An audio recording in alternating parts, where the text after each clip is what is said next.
All right, today we're going to dive into something really unique and powerful in Go. Its special way of handling everything, from routine cleanup to a complete total catastrophe. We're talking about the control flow trio: defer, panic, and recover. So let me ask you this. When things go completely unexpectedly wrong in your application, what happens? Does it just crash and burn, leaving a mess? Or does it actually have a plan for that? Well, Go gives us this special tool set for exactly these moments. And it's not just about handling the errors you might expect. It's about managing the entire life cycle of a function, from the simple, predictable cleanup to a full-blown emergency. Okay, let's dive into this, starting with the foundation for all of it: defer. You can think of this as the mechanism that guarantees your code stays tidy and reliable, no matter what.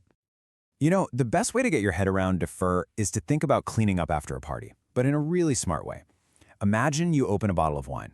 Right at that moment, you also decide, okay, this bottle is getting recycled later. You've scheduled the cleanup right at the beginning.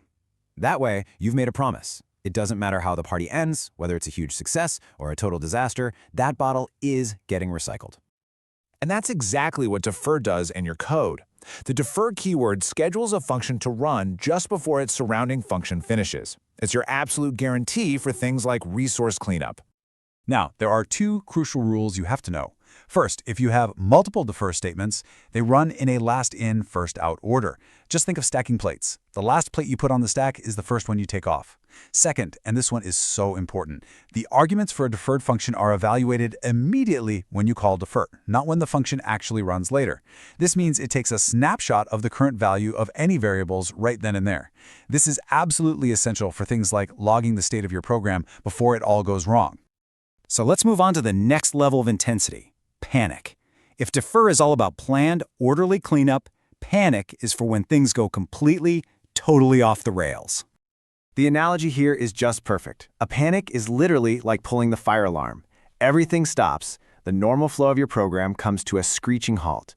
Now, the people, which in this case are your deferred functions, they start heading for the exits in an orderly way. But if nobody steps in to handle that alarm, the whole building shuts down.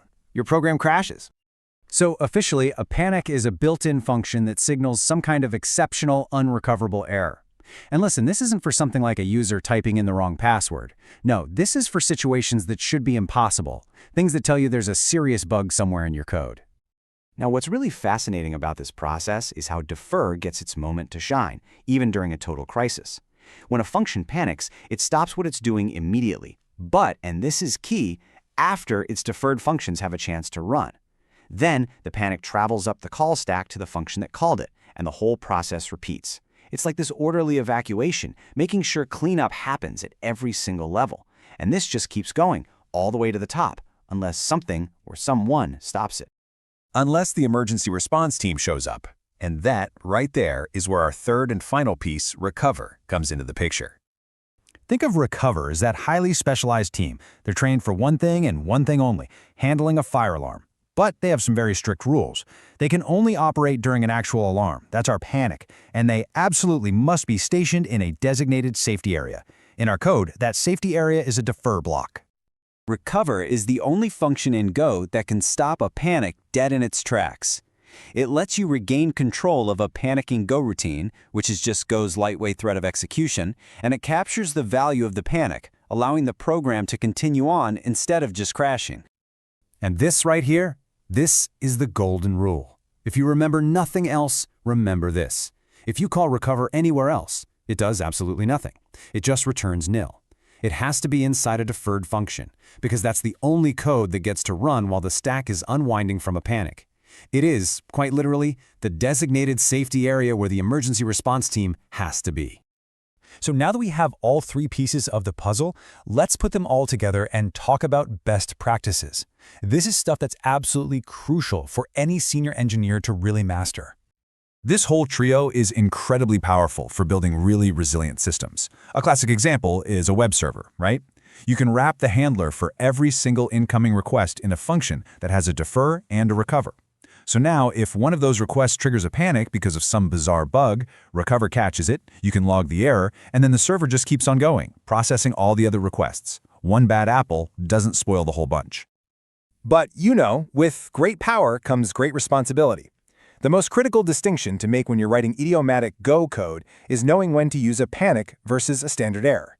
See, errors are for expected failures. A file isn't found, a user gives you bad input. These are things you can and should anticipate. Panics, on the other hand, are for programmer errors, situations that should never happen, like a library's internal state getting corrupted or some impossible logical condition being met. So the crucial point is this. Think of an error as a predictable detour on your program's journey. But a panic, that's a 5-car pileup on the freeway. Knowing the difference and using these tools the right way is truly the hallmark of a seasoned professional Go developer. So, by understanding defer, panic, and recover, you have the tools to handle not just the expected cleanup, but also true disasters. It's an incredibly powerful pattern for creating software that can gracefully handle the unexpected. So the only question left is, how are you going to use these tools to build more resilient software?